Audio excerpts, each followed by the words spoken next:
Olá, tia Via! O Armarinho Podcast está no ar e hoje a gente vai falar sobre literatura e periferia.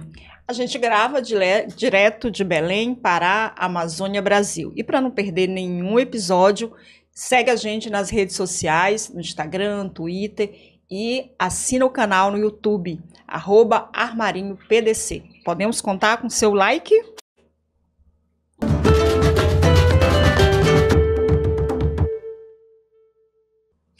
Vinhetinha no ar, Rita já deu o recado, você pode curtir, compartilhar, assina as nossas notificações, assina o canal, né, e aciona aí as notificações para não perder nenhum conteúdo, porque toda semana a gente traz um convidado muito especial e, obviamente, que o de hoje não seria diferente. Esse cara, né, que criou um espaço incrível em um dos bairros mais violentados de Belém do Pará. Não é isso, Rita? A gente está aqui com o Jean, @Jean do Gueto, já segue lá nas redes também do Jean. Ele é um jovem ativista, a gente já vai entender o que é esse ativismo pelo livro, não é? E vamos conversar sobre literatura, periferia, resistência, um monte de assunto super interessante e a história desse jovem que por si só já é algo maravilhoso da gente entender aqui como é que começou um jovem da periferia ter essa inserção e esse trabalho tão bonito que é o Gueto Hub. Isso. Jean Ferreira. Arrasou, Jean. Prazer te ter aqui, cara. Nossa, o prazer é meu. É a primeira vez que eu estou num lugar assim, né, com um podcast. Já dei uma entrevista, mas sempre online. Nunca estive assim. Acho muito chique. Tem até caneca. Chique é o Gueto Hub. Conta pra gente como essa história. Você é um jovem de 29 anos e eu jurava que o Jean era formado em letras, mas não é formado em letras, é formado numa coisa bem da área da matemática, né? Sim, sou formado em engenharia. Conta pra gente essa tua história com os livros. A minha história com os livros começa um pouco mais tarde, assim, por volta de 18 anos. Eu lia assim, pouco, assim, livros infantis com a minha mãe. Minha mãe lia para mim. Mas o meu envolvimento com a literatura se deu quando eu comecei a ler Harry Potter, assim, desde os 14, 15. E aí, quando eu terminei a saga, comecei a falar com outras pessoas no meu ensino médio. Mas eram poucas as pessoas. E eu percebi que não tinha muita gente para trocar ali. Mas as pessoas que estavam ali trocando comigo me incentivavam a falar sobre os livros que elas estavam lendo. E é aí que eu encontrava dificuldade.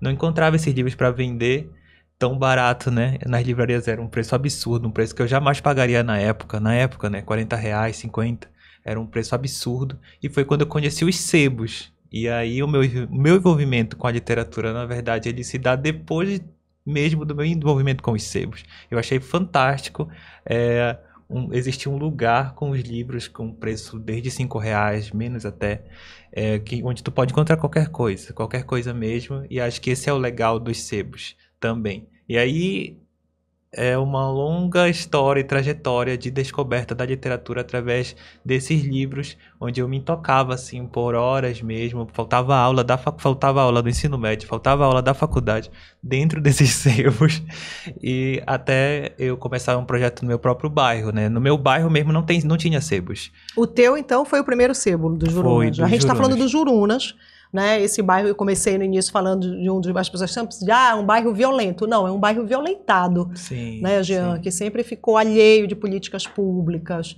né? A população lá vivendo uma situação realmente muito delicada. Então, sempre um bairro muito violentado, muito aquém do poder público, né? Da ação do poder público. E tu começaste, então, frequentando esses sebos. E aí pensaste, vou ter um sebo no meu bairro, no Jurunas, sim. Né, que é um bairro extremamente populoso.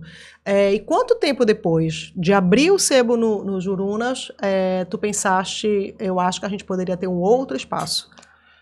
Há 2 anos. O sebo abriu em 2018 e o Gueto Hub abriu em 2020. Começou a ser pensado em 2020, quando existia aquele espaço que estava sendo estava abandonado, que é um espaço muito importante para quem mora ali na Quintino, que foi uma escolinha onde eu estudei, que foi um centro comunitário, uma associação dos moradores.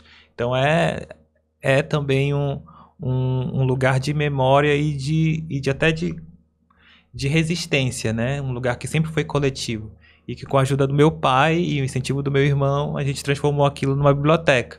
Porque o sebo, ele consegue alcançar as pessoas que já têm interesse de ler e não conseguem, como eu naquela época. Acho que no fundo a maioria dos empreendimentos, eles começam tentando atender a si próprios, né? Uma demanda própria. Então eu acho que o sebo era eu do passado, que não conseguia encontrar livros baratos. E achava que outras pessoas também precisavam deles, né? Assim fiz muitos amigos que estão do Gueto Hub hoje, que também estavam, assim como eu, não tinham por onde comprar.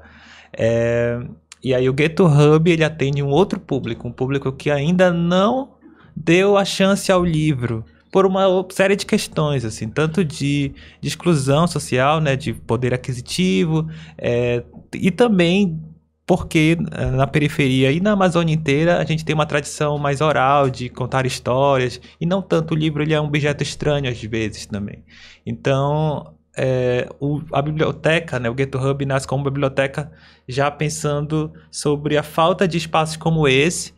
E o Gueto Hub não é só uma biblioteca pra gente, ele também é um espaço de socialização. A gente entende que aquele ambiente, além de fazer as pessoas não estranharem, não terem mais espaços culturais como algo que não é para a gente que é da periferia, a gente faz esse movimento, né, de desestranhamento, digamos assim, porque a gente mesmo está criando esses espaços, né, ou seja, se nós estamos fazendo para receber a nós mesmos, então as pessoas se sentem mais acolhidas, né, diferente de espaços que mesmo que sejam abertos, às vezes, né, como espaços públicos como o Centro, às vezes a gente pergunta se é permitido entrar.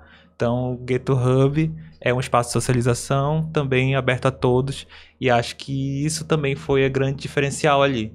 Ter um espaço. Que serviços vocês hoje, para quem não conhece, que serviços vocês oferecem lá? Como é que tu definirias ele? Ele é uma biblioteca, um coworking, a gente foi migrando, né, por várias coisas, assim. Hoje em dia a gente questiona tudo que a gente criou. A gente questiona até mesmo a biblioteca, questiona o livro. A gente fez uma galeria de arte com a ajuda de um artista que morava lá na rua, que era o Henrique na época.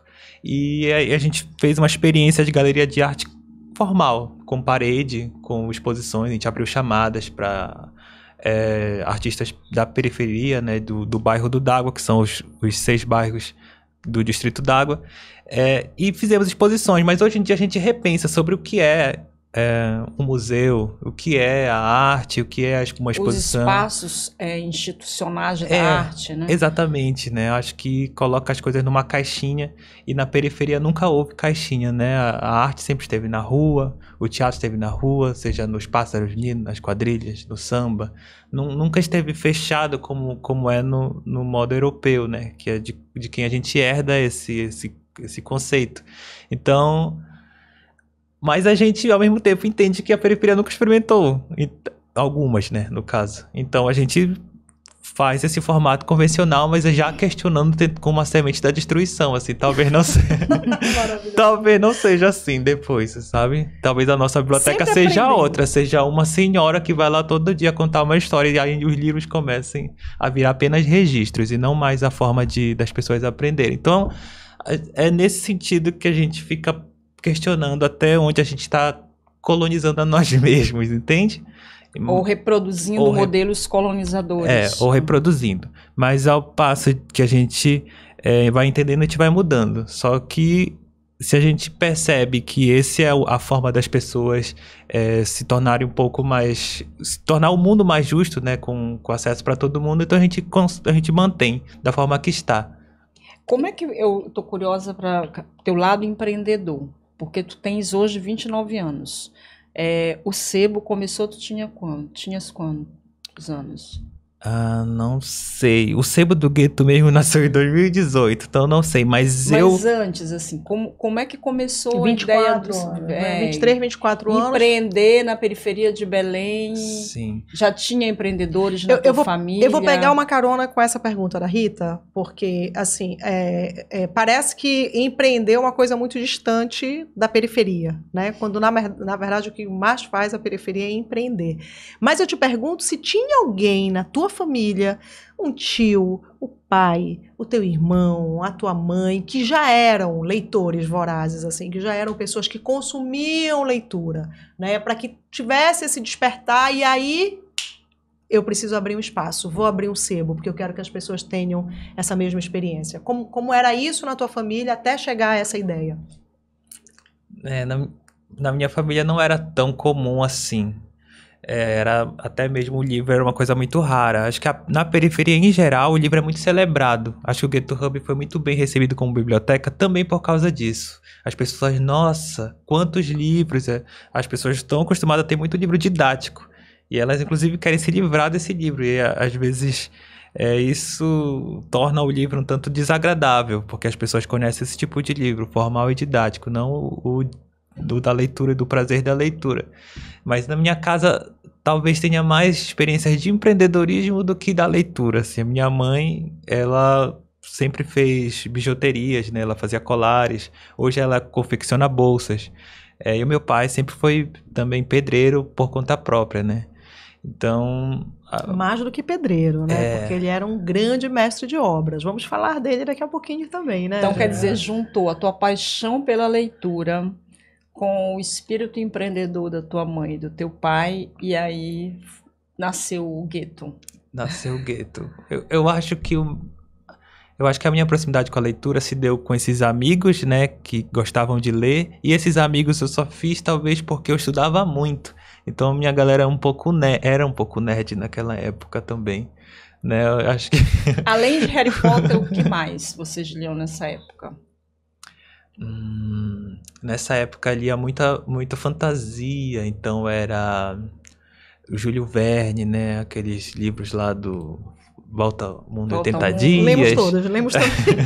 Viagem ao Centro da Terra, 20 Mil Léguas Submarinas, esse tipo de literatura E também que eu tinha uma vontade de viajar pelo mundo na época. Hoje em dia eu não tenho tanta vontade assim. E os quadrinhos? Porque para muita gente eles foram uma porta de entrada para o mundo da literatura. Eu parei na Turma da Mônica.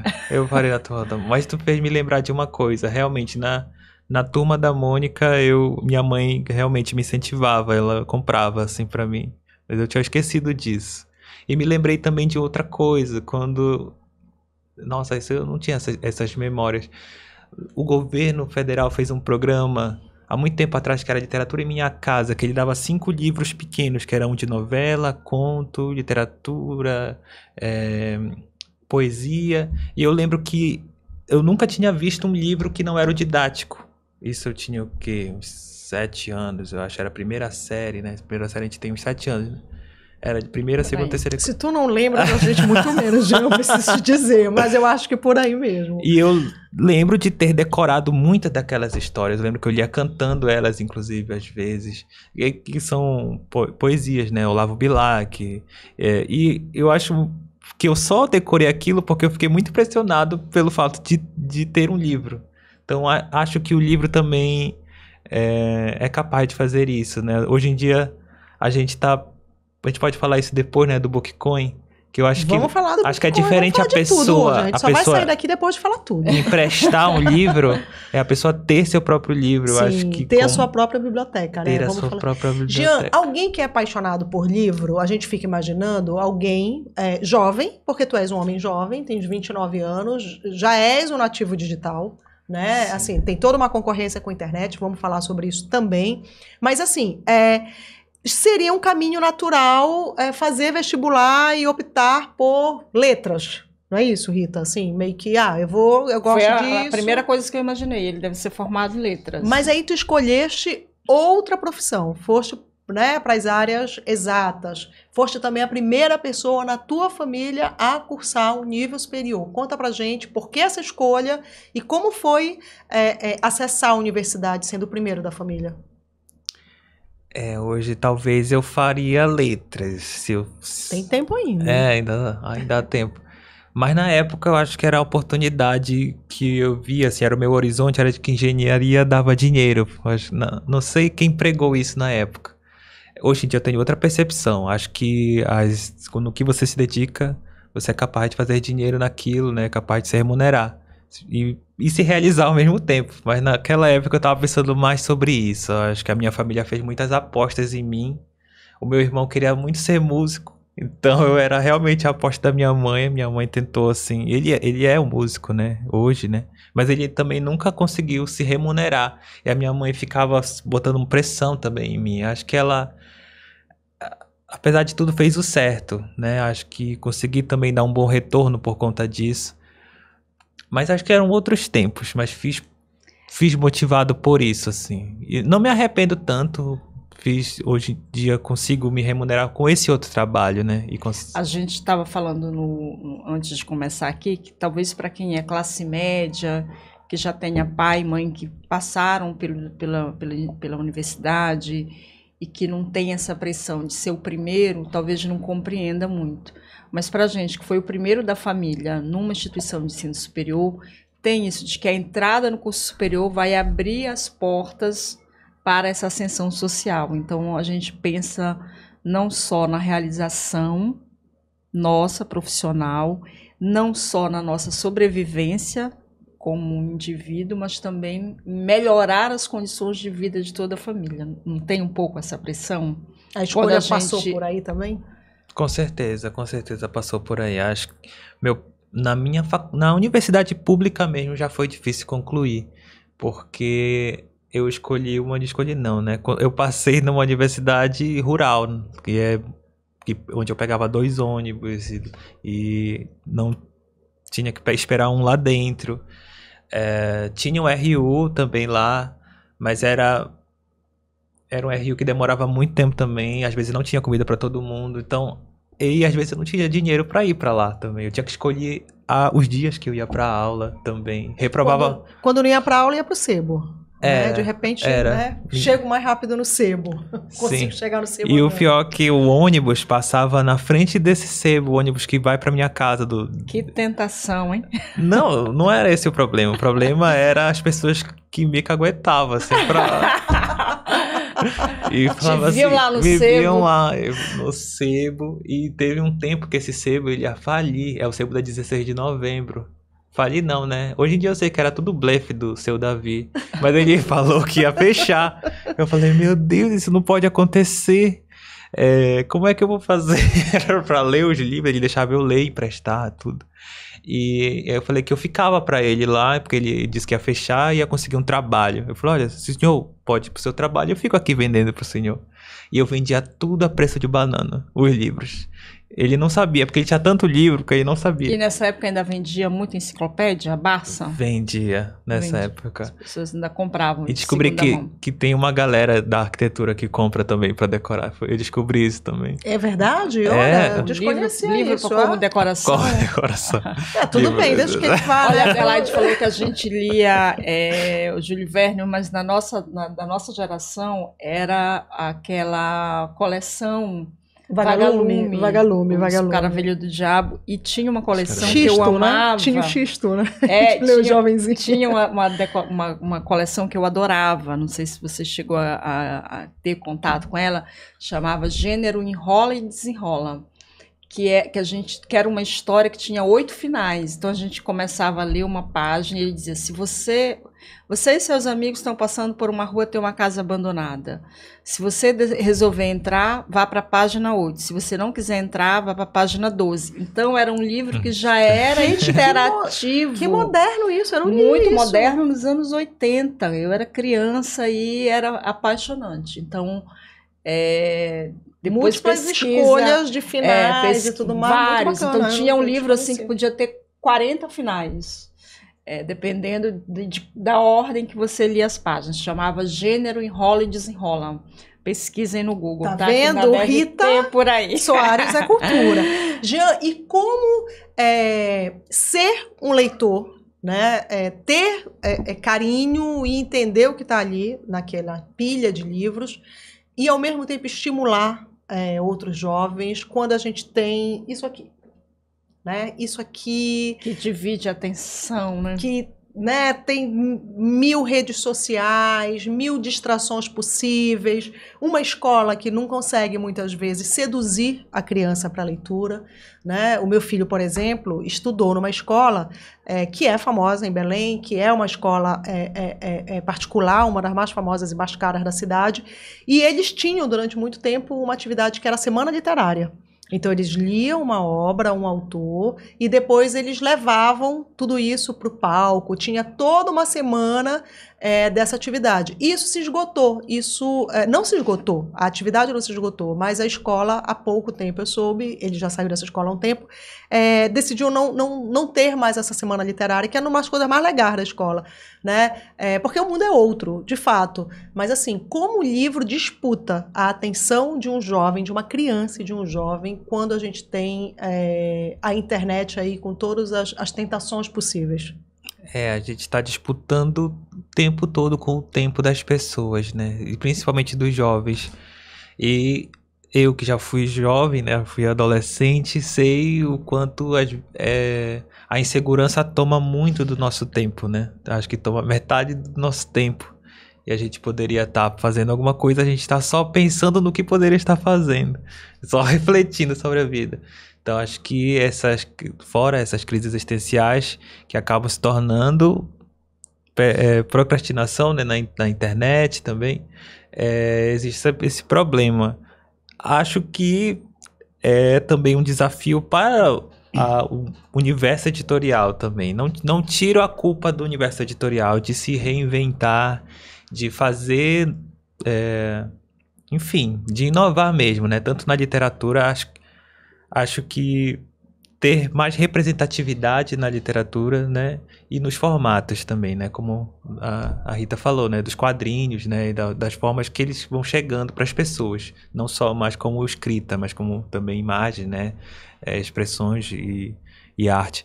Mas também tem essa questão. As pessoas também estão exaustas por ter lido demais. Lido, que eu digo, não necessariamente literatura, mas lido palavras. As pessoas estão o tempo todo lendo, né? Nunca se leu tanto na vida quanto no mundo de hoje, assim. A gente está lendo a cada segundo na internet. Lendo notícias, lendo legenda, lendo... E nunca se escreveu tanto também, né? Nunca se escreveu tanto também. Qualidade é discutível, mas a quantidade... né? Exatamente. Então, acho que quando a pessoa sai do celular, ela já está exausta para poder ler com qualidade, né? Ela já leu demais o dia inteiro. Hoje o Hub, o Gueto, ele é muito mais do que... Ele não é só um empreendimento no Jurunas, mas tu és representante de um movimento. A gente ouve falar de você como representante de um movimento. Como é que foi essa transição e em que momento tu te tornaste, mais do que um empreendedor, um ativista? Eu acho que foi antes mesmo do Gueto Hub, ainda com o Sebo do Gueto. O Sebo do Gueto, na época, não se sabiam muitos sebos de periferia, muitas livrarias de periferia. Eram mais projetos, assim, tipo contação de histórias. Então era um sebo que estava vendendo. Na época a gente estava vendendo livros lá no Jurunas e outras pessoas entravam em contato comigo pela internet para saber como a gente estava fazendo. E assim, em Belo Horizonte, a gente fez uma experiência com uma menina que é minha amiga até hoje, faz parte da nossa rede, que é a Evelyn, e ela começou a fazer o mesmo que eu e começou a dar certo para ela. E assim a gente pensou, poxa, temos uma fórmula aqui. E hoje o Sebo do Gueto é uma franquia social, existe em Castanhal, Ananindeua, Belo Horizonte. Todos têm o mesmo nome? Todos têm o mesmo nome. Tem aqui em Belém, tem um outro Sebo do Gueto, que é em Quaraci. Eu poderia levar para Pratinha. Se eu quiser levar para o meu bairro, que também é um bairro periférico, como é que eu deveria fazer? A gente ainda tem uma política de um sebo por cidade, porque a gente não sabe o que fazer se existirem muitos numa cidade só. Mas em cidades muito grandes, tipo Belém, tem um outro em Quaraci, que está em outro lugar, e os nossos esforços se dividem. Mas lá tem outro nome, que é o Chibé Literário, por conta das pessoas que tocam esse lugar, que são as meninas do Chibé Produções, que elas queriam ter esse sebo e tudo, elas entraram em contato. A gente falou, então... Mas acho muito legal que tenha um nome único, e assim, é um sebo do Gueto. Por que esse nome, a propósito? O Sebo do Gueto? É. São muitos os motivos. Tem muitos motivos. Tem um motivo pessoal, mas também tem um motivo que político final, né? Que é tanto gueto, quanto favela, quanto periferia, né? São termos que a gente ouve muito, né? Ultimamente. Mas na época a gente não ouvia tanto, assim. As pessoas, inclusive no Jurunas, não se viam quanto periféricas, né? A primeira vez que eu falei que o Jurunas é periferia, na minha rua, ninguém aceitou, ninguém acreditou nisso. Periferia era um tanto... As pessoas imaginavam o morro, né? A favela do Rio. Então, essa palavra gueto era não só para as pessoas normalizarem, como também desmarginalizar algumas palavras que são usadas pra gente sem a gente querer. Já é usado, você pode não aceitar, mas as pessoas vão usar isso. Vou usar então de uma forma bacana, isso, né? Então, valorizando o que eu tenho de melhor. Exatamente. Então essa palavra gueto, pra mim, representa uma coisa boa, apesar de ter sido provocado por uma coisa ruim. Porque o gueto é a segregação, né? A segregação proposital, né? Entre ricos e pobres, né? Ou negros e brancos, né? Vou colocar todos num lugar só, para não se misturar. Mas quando tu junta gente que tem o mesmo contexto, mesmas histórias, ou histórias parecidas, vira uma potência, porque essas pessoas começam a fazer coisas entre si e vira algo extraordinário, né? Grande. Então, acho que gueto, acho que era uma palavra forte na minha cabeça. Hoje em dia acredito também. E ficou, né? Todo mundo agora conhece. E aí, o Sebo do Gueto virou uma franquia social. Me diz um outro bairro não, uma outra cidade que queira ter. Só explica qual é o procedimento. Deve procurar vocês, explica como é que funciona. A gente tem um formulário no Instagram e a gente vai fazer uma chamada também ainda esse ano para a abertura de mais 10 sebos esse ano. A gente tem um aporte mínimo financeiro que a gente ajuda. Que é o que vocês fazem, aquelas vaquinhas online, sim, né? Exatamente. Então, para que a gente possa ajudar. Exatamente. E que, a partir daí, vocês tenham esse aporte mínimo e que essa ideia seja levada para um outro lugar. Para um outro lugar. Possa ser multiplicado. Sim, a gente pretende levar para o Nordeste. A gente tem um sebo no Nordeste, mas no Nordeste a gente tem um público muito forte lá, tanto de pessoas que compram desses sebos de forma online, tanto do clube que a gente fez em 2019 e que a gente fechou porque já estava ficando insustentável, mas a gente ficou no nosso coração esses clientes, esses usuários, esses fãs que estão lá, a gente quer abrir também lá. Mas qualquer pessoa do Brasil pode se inscrever, pode preencher o formulário e a gente vai entrar em contato, a depender também da vontade da pessoa. Talvez a gente fure essa fila, como aconteceu no Rio de Janeiro agora, que a gente, mesmo sem chamada, resolveu abrir esse processo porque a pessoa estava totalmente adiantada e sabia o que queria, fazia parte assim do nosso contexto, né? E tem sido, como é montar um acervo do Sebo? Basicamente a gente ajuda com o primeiro, né, financiamento, mas as outras aquisições geralmente são ou doações ou um preço muito baixo. Acredite se quiser, principalmente em capitais, as pessoas estão se livrando dos livros. Eu acho que o Sebo do Gueto nasceu numa transição onde as pessoas não têm mais espaço para guardar livros, né? Elas estão indo para lugares cada vez menores. Então, acho que e desde quando o Sebo nasceu, o acervo não necessariamente foi o problema. Talvez acervo específico seja um problema, como aqui em Belém, né? Acervo amazônico e tudo. Mas, em geral, literatura comum, juvenil, assim, as pessoas estão todo o tempo tentando se livrar. O adolescente cresce. Exatamente. Vão mudar todos os livros. Mas a periferia tem um delay de acessos, onde Harry Potter tá chegando agora, assim, sabe? Onde outras literaturas estão chegando agora. O que a gente não normaliza, mas acaba sendo uma oportunidade para esses sebos.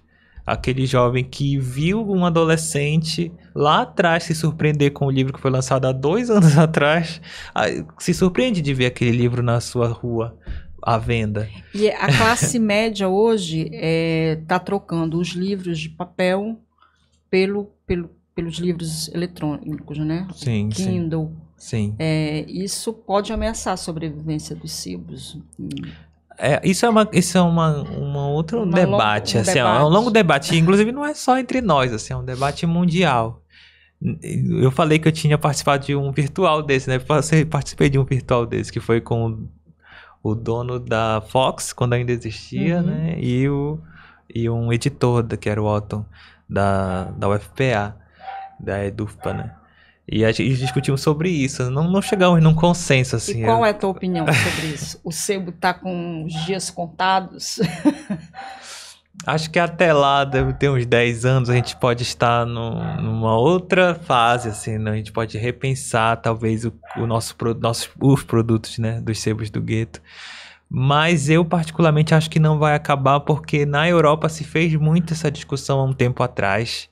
E lá aconteceu o inverso, né? As pessoas continuam consumindo livros, livros físicos, livros digitais. Embora as pessoas estejam lendo mais livros digitais, o faturamento ainda é muito, muito maior com livros físicos, né? Isso, segundo o Instituto ProLivro, né? E o Itaú Cultural também, existe essa... Falei livro eletrônico querendo falar livro digital. Louca. Mas acho que... tem, mas acho que ter, pode né? ser um sinônimo, né? Jean, assim, vou fazer aqui uma defesa do livro físico, porque, por exemplo, eu sou muito míope, né? Esse olhinho bonito, querido, ele só é bonito porque ele não tem funcionalidade nenhuma. Eu preciso botar uma rica lente de contato aqui. Para mim é muito mais confortável ler o livro físico. Voltar, né, na linha, pegar, tem uma coisa do cheiro, a gente ainda tem todo esse encantamento, capa, né? Mas óbvio que eu sou uma mulher de 51 anos, né? Preocupada com essa nova geração, porque são eles aí que vão falar pra gente o que vai acontecer, né, com os sebos, com as bibliotecas e tudo mais. Eu ainda gosto muito do livro físico, mas é bem verdade que hoje, adquirir o livro físico, ele precisa ser o livro. Comprei um muito recentemente de uma escritora alemã que estava no mesmo evento que nós estávamos no Laboratório da Cidade, né? Comprei o Letras que Flutuam muito recentemente também, da Fernanda e da Sâmia, né? Que fala um pouquinho dessa cultura, dos abridores de letra, dos marcos da Amazônia. Então foram as minhas duas últimas aquisições de livros. Um é um livro pequenininho, o outro é um livro lindo, que serve para decorar, para fazer o que a pessoa quiser e aprender um pouco mais sobre esse universo amazônico. Mas eu já te vi falando em ocasiões, inclusive na nossa conversa anterior ao podcast, no nosso encontro anterior, que hoje o que vocês querem é que as pessoas tenham as suas próprias bibliotecas na periferia. E isso é lindo, não é? Porque não é só ter acessar um ou dois livros, né? Ir no sebo, fazer uma troca. Não, vocês querem que as pessoas cultuem nas suas casas. Tenha um acervo. Um acervo. Fala sobre essa ideia, porque eu acho incrível, né? Sim. Eu acho um sonho lindo, assim, de ser sonhado mesmo, e torcendo que ele seja real. Falando em sonho, quando eu levei essa ideia lá pro pessoal do Gueto Hub, né? Porque o sebo do Gueto tá do outro lado da rua, o Gueto Hub tá do outro. Tem um canal, tem tá? Um canal que separa inclusive duas galeras. Tem a galera do sebo que tá embalando os livros, tá fazendo outra coisa, e a galera do Gueto Hub lá.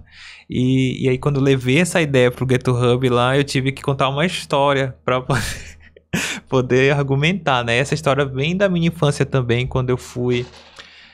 minha mãe, quando se converteu, né, eu tinha uns 10 anos, ela começou a me levar para a igreja, e lá me levaram para a Sociedade Bíblica do Brasil e eu ouvi uma história lá, né. Não, isso não quer dizer do que eu acho sobre os livros, que tem que ter algum cunho, alguma coisa assim. Eu vou me isentar de fazer comentários sobre isso, né, sobre a igreja, sobre a Sociedade Bíblica, mas sobre o que aconteceu lá, sobre um livro que eles me deram, e é sobre a história que eles apresentaram de uma menina que se chamava Mary Jones, que ela caminha não sei quantos quilômetros, e ela junta dinheiro desde os 9 aos 16 anos para comprar sua primeira Bíblia, porque ela queria ter uma Bíblia dela. O padre, né, o reverendo, ele fazia lá as suas pregações, mas só ele podia ler, e ela podia ler só no final do culto.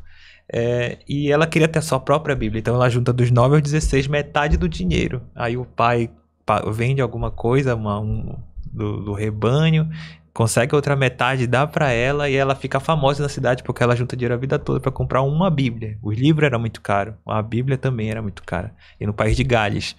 E aí ela vai para uma outra cidade e as pessoas se compadecem com a história dela e assim nasce a Sociedade Bíblica do Brasil. Essa é a história da Sociedade Bíblica. Os ingleses lá se juntam e falam, nossa, como pode uma pessoa caminhar tanto para comprar uma Bíblia? Eu fiquei pensando nisso, nessa história também. Foi a história que eu argumentei para eles. Que é muito... A menina tinha o livro à disposição na igreja, mas é muito diferente a pessoa ter o seu próprio livro. E aquela história que eu contei no começo também é isso. Aqueles 5 livros que eu ganhei lá, eu nem gostava de... Acho que era aquela literatura muito para pessoas mais velhas. Eu era criança. Que saudade que tenho da aurora da minha vida. Imaginei eu com 7 anos lendo essas coisas e gravando. Não tem pé nem cabeça, né? Mas era o meu livro, sabe? Então eu fico pensando... Acho que as pessoas merecem também ter essa experiência, né? Que poucas pessoas têm de mãe, quero um livro. Ir lá ganhar e comprar. uma outra livro, ponta, né? Eu vou contar uma coisa que eu li numa entrevista do Humberto Eco, que ele disse que ele tinha muitos livros e ele sempre se irritava com essa pergunta. As pessoas chegavam e viam a quantidade de livros e perguntavam, você já leu tudo isso? Ele acha uma pergunta muito imbecil, porque nem sempre a gente compra um livro para ler. Às vezes a gente compra o livro para ter, porque a tua biblioteca é parte de quem tu és. Então, assim, aqueles livros são parte da tua história, do que tu és. Então, às vezes, não vem ao caso se tu leste ou não leste. E, em geral, quem pergunta...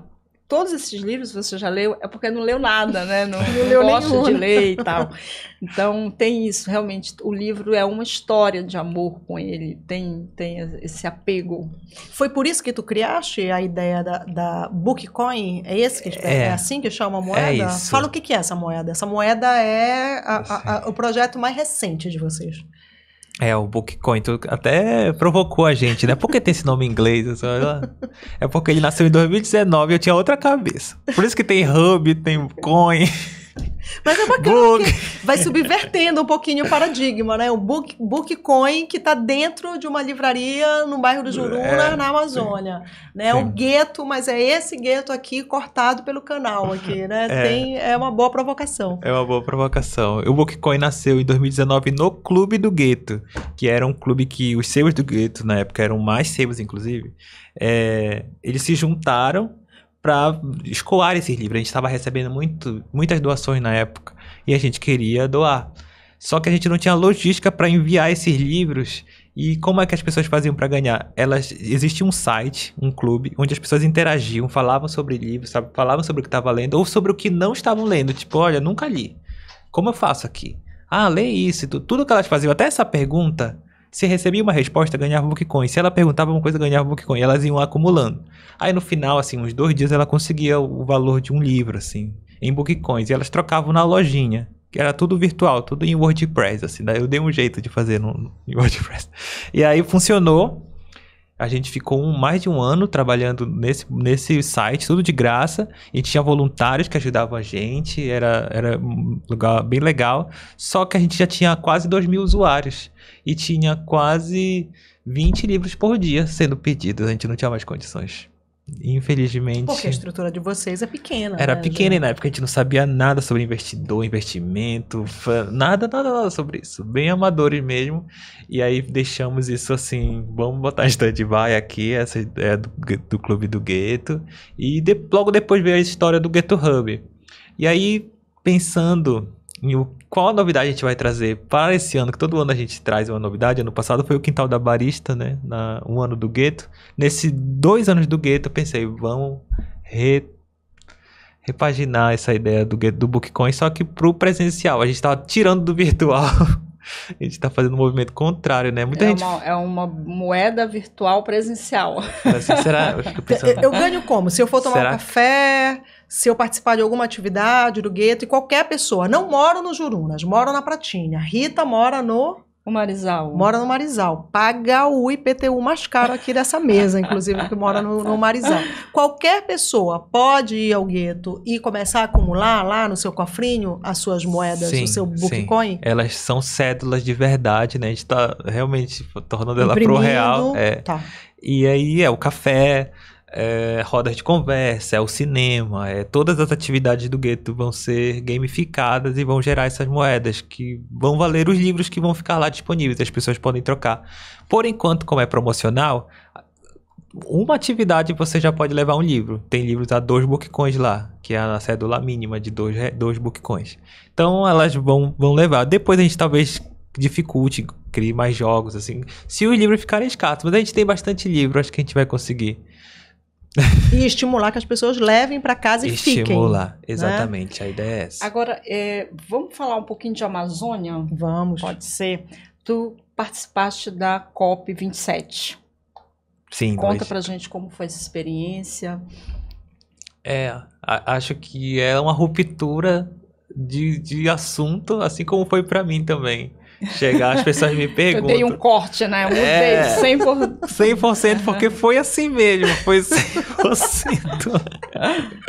Muita gente ficou assim no Instagram, o que tá acontecendo? O que esse menino tá fazendo lá? Tu achavas que tu não deveria estar lá? Pois eu acho que é Tem importante tudo a ver, te ouvir. Hoje em dia, eu acho que eu deveria estar lá muito antes e muito depois, mas foi demorado para ter esse pensamento. Inclusive, quando eu fui, fiquei questionando também, ainda. E talvez por isso tenha me cobrado tanto e tenha me esforçado muito também nessa volta, né? Eu estive envolvido na COP das Baixadas, que é essa conferência sobre clima nas periferias de Belém, que pretende fazer uma segunda edição maior também com outras organizações à frente, que não é mais só o GettoHub, não é exatamente o GettoHub à frente, e é o nosso processo democrático também, de outras pessoas tomarem a frente. Mas na época, era porque a gente estava falando sobre um projeto e a gente não sabia que estava falando de clima. A periferia, no geral, está sempre falando de clima, mas tem um outro nome, né? Tem um nome de arborização, de saneamento, de rios urbanos, alagamento, seca também em algumas regiões, né, do país. Então, a gente não sabia que estava tratando sobre esse assunto até a gente fazer o projeto do Igarapé da Paz. Que no Igarapé da Paz a gente começa a falar sobre racismo ambiental, onde em alguns lugares onde onde o gestor escolhe para ser lixão, onde o gestor escolhe para ser canal. Daqui para cá é um rio com orla, com tudo bonitinho. Daqui para cá esse mesmo igarapé vai ser uma vala, vai ser um canal de esgoto. Não vai ter drenagem não vai ter drenagem e esgoto separado, vai ser tudo junto. Então é uma escolha política e é uma escolha consciente. E isso é racismo ambiental também. E a gente começou a falar sobre isso e começou a chamar atenção também. E aí a gente foi convidado para a delegação Palmares de uma organização de Manaus que estava reivindicando ter uma delegação de pessoas de periferias urbanas da Amazônia numa COP. E aí foi que o GettoHub foi fazer parte. Mas eu era a pessoa que, com pior inglês, assim, era o que sabia alguma coisa. Que maravilhoso. Então eu fui eu. Hoje em dia tem mais gente aprendendo inglês, talvez numa próxima. E agora a gente está falando em COP30. Como é que vocês estão se preparando? A COP30... Porque tem tudo a ver, né, com o que a gente está falando. Inclusive, reutilização de materiais, que o sebo, já muito antes de se falar disso, o sebo já era essa reutilização. Dessa economia circular, dessa economia solidária também, né? Porque tem aí vários pilares importantes quando a gente pensa não só para a periferia, mas para um mundo um pouquinho mais justo, um pouquinho, né, menos arisco com todos nós, que a gente tenha... E mais sustentável. Total, a gente total. Cidades mais resilientes, né, e mais sustentáveis passam por isso, não, Jean? Eu acho. Eu tenho um pensamento que não costumo ouvir muito, mas sobre a cultura do norte em geral. Acho que não é só... Acho que o Sebo do Gueto é só mais um, mas eu, quando fiz o movimento de São Paulo e esse do Egito, percebi que a gente tem muito mais coisas sustentáveis do que pensa, né? Por exemplo, em São Paulo, quando eu fui, percebi que tudo gira em torno do consumismo, da pressa, do trabalho, e a gente aqui não necessariamente, né? Às 6 horas da tarde estamos voltando para casa para tomar café, para fazer um podcast, né? Para conversar.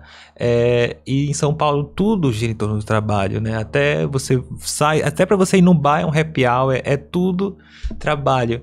E aqui no norte a gente consome e trabalha menos e tem essas ambições um pouco menores. Então as pessoas sempre estão falando sobre ser sustentável no sentido de continuar consumindo, mas de uma forma que o mundo ainda consiga... é o plástico biodegradável, mas ninguém quer reduzir o uso de plástico, ninguém quer reduzir nada. E eu vejo que, por incrível que pareça, parece que, mesmo com pouca educação ambiental, a gente aqui no norte está vivendo de uma forma mais sustentável que o resto do mundo. E a gente aqui das zonas urbanas. Eu nunca tinha parado para pensar sobre isso. Nós estamos consumindo menos, com menos ambições. Acho que a gente... Aí entra um debate também muito complexo, porque a periferia também sonha ser esse consumista, né? Um dia de ser um bilionário, um milionário. E eu acho que todo mundo... Às vezes basta ter uma motinha, né, Jean? Assim, essa ascensão já é... Então, aí a gente entra num conflito realmente filosófico, né? Em várias escalas. Jean vai fazer ciências sociais quando sair daqui. Todo mundo vai ser amigo da Rita, hein? Padrão, né, da classe média americana, o planeta não aguenta mais 50 anos. É verdade. Se é inevitável consumir, né? Isso é uma coisa que eu falo muito, que eu gosto muito de trabalhar com essas comunidades, né? Pensar nesse comércio, nessa economia mais justa, né? Minimamente justa, saber que vai chegar na ponta. Se é inevitável consumir, que você consuma alguma coisa, né, que realmente vai fazer a diferença. E primeiro, a primeira coisa eu acho que é pensar, preciso de fato consumir isso? Né? E se é realmente necessário, se isso vai te realizar, isso é um desejo, isso é uma coisa, né? Pensar como é que você vai usar o teu dinheiro para fazer esse consumo. Eu acho que essa tua reflexão é incrível, vai ficar todo mundo martelando agora aqui, inclusive Giana devia fazer ciências sociais. Inclusive lembrei de algumas cidades. Esquece letras. Eu já vi gente criticar algumas cidades no Pará, que até pelo calor, o comércio fecha de meio-dia às 3 da tarde. Isso é um luxo, né? Em vários lugares. De Belém, por exemplo, na Pratinha, tá fechado. De meio-dia às 14 horas, tem vários comércios que estão fechados. Quem estiver na rua é suspeito. Não, eu já tive mercadinho e eu fechava por medo de assalto. Esse horário que é o assalto, era o horário que tinha muito assalto. Mas, realmente... É um luxo isso, né? De certa forma, você poder suspender o trabalho. E aí a gente vê muita gente criticando, porque em São Paulo, se fosse São Paulo, quando a gente pode rever isso e quem valorizar, quer ser São Paulo, né? Quem quer ser São Paulo? Que padrão é esse que a gente está almejando, né? Quando a gente tem já uma coisa muito mais de vanguarda do que São Paulo, né, nesse sentido dessa loucura do trabalho. Eu digo cultivar São Paulo, mas estou falando da cultura das metrópoles, né, que também está entranhada em alguns pontos de Belém. Cultivar um pouquinho o ócio também, né, não faz mal para ninguém, né? Quando a gente estava vivendo a gente fala que o comunismo, né, a gente falando de um comunismo como se fosse uma utopia, a gente tem lugar assim que vende pão assim, tem que botar o nome, assim, porque não pode comprar mais do que o padeiro vai fazer. Eu vou fazer só isso. Então, todo mundo tem que comer nesse dia. Então, acho que a gente, no fundo, pior podia estar, na minha opinião, sabe? A gente tem muito mais, como você disse, mais a valorizar do que a aprender, sabe, com outras culturas. A gente tem uma cultura anticapitalista. Ainda acredito nisso. E quais são os próximos passos do... Pois é. Além do... Essa pergunta dos próximos... Essa do pergunta dos próximos... Não, do Jean, do Gueto Hub, né? Mas assim, os próximos passos no futuro, mas eu digo assim, o Jean do passado, ele imaginava que ele ia... né, ter esse projeto, né, cercado de outras cabeças periféricas que estão lá borbulhando boas ideias. Em outros pontos do Brasil também, né, essa conexão que tu acabas o Jean do passado, né, que sofria de ansiedade, metade do tempo estava lá sofrendo, né? Ele se imaginava no lugar porque assim, tu conseguiste muita coisa. O gueto é uma referência, né? A tua família é uma referência, a união de vocês, o carinho profundo que tu tens pelo teu pai junto com o teu irmão. Tu te imaginava nesse lugar? Eu não me imaginava, mas de alguma maneira eu acho que eu fui como uma vez me falaram que tem uma palavra que não que é diferente de inveja, que Ambição. Não, que é emulação, né? Cada pessoa vai emulando. Só que eu tava emulando a minha mãe sem saber. Porque a minha mãe, quando tinha a minha idade, ela foi presidente da Associação dos Moradores, assim. Antes até, ela tinha uns 25, até os 30, assim. Ela foi presidente da associação, ela foi uma grande liderança comunitária, ela fundou escola de samba, bloco de carnaval, ela era uma outra pessoa. Depois, quando ela foi pra igreja, ela continuou, mas em outro lugar, né? Virou pastora, enfim. Mas, E deve ser uma grande pastora. mas ela sempre em casa era, olha, não se mete com essas coisas. Isso dá muito trabalho e não ganha reconhecimento nenhum, nem das pessoas, nem de ninguém, não dá dinheiro, só perde. Não sei o que, então eu ouvi desde criança. Eu e meu irmão, assim, olha, a gente jamais vai se meter com comunidade, com partido, com nada. Com projeto social, com nada disso. Nada de dar o nosso tempo pros outros. A gente ouviu assim, a vida toda. E não sei como eu realmente fazia. Eu acho que a minha mãe, como eu ainda peguei um pouco dessa vivência comunitária dela, eu tava sempre, ela me levava junto, né? Acho que ficou entranhado. Eu não sei em que momento eu passei a verbalizar que eu tava seguindo os passos da minha mãe, mas eu não sabia, só fui perceber depois. Então, o Ghetto Hub tá no mesmo lugar onde foi a Associação dos Moradores, onde ela estava atuando. E os comunitários da época também são avós, tios de outras pessoas que estão no Ghetto Hub hoje, que são adolescentes lá, que trabalham junto com a gente. Então é uma mesma época de outra geração. E aí a minha mãe no dia da inauguração falou, não tem jeito. Tentei, mas... Sangue não é água, né? Como chama tua mãe, Jean? O nome dela é Jeane, mas chamam de Marli, não sei porquê. Na minha rua. Olha, A dona não Marli. perguntou ainda. E o pai? Como chamava o teu pai? Gerson. E a tua relação com ele era uma relação muito próxima. Ele é que fez aquele espaço, né? Botou Ele aquele que espaço fez. em cima. Pela minha mãe, nada disso, né? Mas pelo meu pai, ele olhou para aquilo, falou assim, pai, olha, a casa vai cair, que ela tava muito torta, né? Muito torta mesmo. Ela ia desabar. Ele falou, dá. E ele pensou assim, olha, aqui cabia isso, foi fazendo na cabeça dele. Meu pai era um pedreiro muito bom, né? Que hoje o Lucas Nassar, né, e a Úrsula Vidal costumam chamar ele de arquiteto, né? Porque ele, na prática, era isso. Mas não de formação. Que fique claro aí, o pessoal do CREA, alguma coisa. Mas... Quando você nem sabia o que era urbanismo social, tava Não lá o teu pai, sabíamos, né? fazendo tudo isso. Um já. dia desses me perguntaram o que era urbanismo social. Eu falei assim, olha, não sei quem disse que eu posso responder isso, que eu não sei. Eu não sei, é o Lucas Nassar que disse que a gente tá fazendo. O então, Lucas Nassar do Laboratório da Cidade, né? é. Que é super parceiro também do Ghetto Hub, Sim. né? E acupuntura social e ética da estética, um monte de coisa. Mas já aprendeu vários termos legais. Vários né? termos lá que a gente usa que a gente sabe nem o que é. Olha, a teoria a gente pode não saber, mas já está fazendo na prática. Isso igual que eu respirar, respondo, né? é isso que eu Primeiro a respondo. gente aprende a respirar e depois aprende... Quer dizer, a gente não aprende, né? Já nasce respirando e depois a gente vai, né?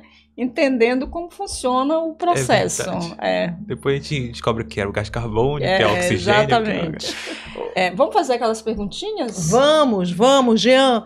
A gente tem um quadro aqui que a gente sempre esquece de fazer, mas lembramos agora. Que são as agulhadas. Quem merece, quando a gente está falando de periferia, de projetos culturais e de literatura, quem merece agulhadas, que não está olhando aquele território com o olhar necessário?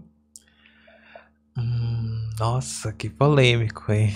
Você devia ter me convidado no passado. No passado, o Bolsonaro ia ganhar todas aqui, né? Se quiser fazer a citação... Ele pode ser insuperável. Esse fantasma ainda está circulando, querido. Né? Porque, assim como o Ghetto Hub, tem uma ideia aí, né? Dessa galera mais da extrema-direita que continua. Então... Eu acho que às vezes é meio injusto fazer coro a quem tá realmente já caído, mas infelizmente o nosso prefeito podia podia dar um pouquinho mais de atenção aos processos que já existem na periferia, né? Acho que não só ele, mas tenho experiências particulares de ouvir da boca dele, né? A criação de novos e dizendo que o que não é verdade, que a periferia como ele fez na Copa das Baixadas, né? Se isentando de que ele não tem como fazer, né? Então acho que o prefeito podia fortalecer e geralmente diz que não pode porque não há recursos, então não sei se estou fugindo um pouquinho de... Olhar para as experiências já existentes e fortalecê-las. E também não arregar. Eu acho que as pessoas no fundo esperam que o prefeito, no mínimo, seja um prefeito que possa ser otimista, que pelo menos tente conseguir os recursos, tente conseguir as coisas. Ainda acredito que existe um caminho, uma saída para esse governo na prefeitura. Acho que ele... enfim... já deu as agulhadas. Eu queria retirar um pouquinho essa agulhada. Acho que ele... Vou deixar... Vai suavizar. Vou suavizar. Tá, mas de alguma forma já deu aí esse beliscão para dizer assim, ó, acorda, tem muitas experiências legais na periferia que podem ser, né, ter um olhar maior da prefeitura. E quem está costurando boas ideias, né? Quem é que nas periferias da Amazônia está costurando e pensando novas ideias? Acho que uma galera de Ananindeua e dos distritos não é muito reconhecida, que já está fazendo há muito tempo. Então eu, nesse momento, prefiro... Lembra de algum projeto específico? Acho que o Chibé Produções lá e o Chibé Literário, que trabalham com poesia e ao mesmo tempo com artesanato, o que consegue juntar dois grupos que geralmente não se juntam, que é os jovens e os mais velhos, né? Com as pessoas que costuram, que bordam, com os jovens que gostam de poesia, gostam, né, de slam, gostam de rima. Consegue juntar esses públicos, acho que é uma boa experiência. E também os coletivos da cabanagem, também conheço especificamente um que é o Periferia em Foco ali e o Seja Democracia, que tem uma atuação ampla, assim, sabe? Diversa. E sempre reivindica esse lugar de que tudo que é periferia, as pessoas lembram do Jurunas, do Guamá, da Terra Firme. E aí dessa vez, ouviu? Lembra de outro bairro, muito bom. Não conheço, vou procurar. Você está falando do Wellington? O Wellington, eu tava falando do Periferia em Foco. Foi meu aluno, Wellington. Vamos marcar também de vir aqui. A Rita ia te fazer a pergunta que eu acabei cortando quando ela fala, que aí eu perguntei sobre o Jean do passado, quais são os projetos agora? O que vocês estão falando? Tem o Bookcoin, mas quais são os próximos passos do Gueto Hub, dessa franquia social que vocês criaram? O futuro. No futuro, eu acho que os outros sebos podem, embora a gente seja muito contra-colonial, né? Muito contra-colonialista, podem replicar essas ideias do Gueto Hub nas suas cidades. Porque Belo Horizonte está agora também abrindo o Centro Cultural e quer que tenha esse nome. Eu endosso que tenha um nome um pouco mais particular, mas ele quer. Então talvez exista um Gueto Hub em BH logo no futuro. Então essa pode ser também uma novidade, que os outros sebos caminhem para ser centros culturais com mais opções a não ser além da literatura. E para mim, não sei o que me espera. Vou estar em Buenos Aires no mês que vem, falando do Sebo do Gueto, né? Vou estar no evento do MICA, pelo Ministério da Cultura, né? Que vai levar alguns empreendedores de várias áreas da uma cultura. Cidade incrível, né? Cheia de bibliotecas e de sebos. E de sebos, verdade. Eu pretendo frequentar, por favor. Vai com a mala vazia para voltar com essa mala lotada. Mas livro pesa muito. Vou trazer o digital. É isso aí, pessoal. Esse foi o Jean Ferreira, do Gueto Hub. Um papo maravilhoso. Mais um dos papos maravilhosos do Armarinho. Jean, super obrigada, sucesso, né, em todas as ideias lá e que aquele Jurunas cresça mais, floresça mais, porque eu imagino que outros Jeans de 10, de 15, de 20 anos existem no Jurunas e em vários outros bairros dessa cidade. Que podem estar nesse momento se inspirando nesse teu trabalho, nessa tua história. Muito obrigado. Eu que estou muito inspirado por estar nesse lugar que fala sobre tudo, sem... papas na língua, né? Sem preocupação, sem medo de errar. Errar a gente erra, mas... a gente deixa. Jean, muito obrigada, caríssimo. Arrasou. Prazer te ter aqui. Agradecer você aí que, né, assistiu tudinho. Agradecer super a Frida Story que nos vestiu hoje. Nós estamos mais bonitas do que nunca. Sônia Soares, nossa produtora, que traz Soninha tudo, aqui, né? Garante tudo. O Gabriel aqui no nosso estúdio, é isso. A gente se vê na próxima que semana. vem tem mais. Beijo. Fechamos as portas do nosso armarinho por hoje.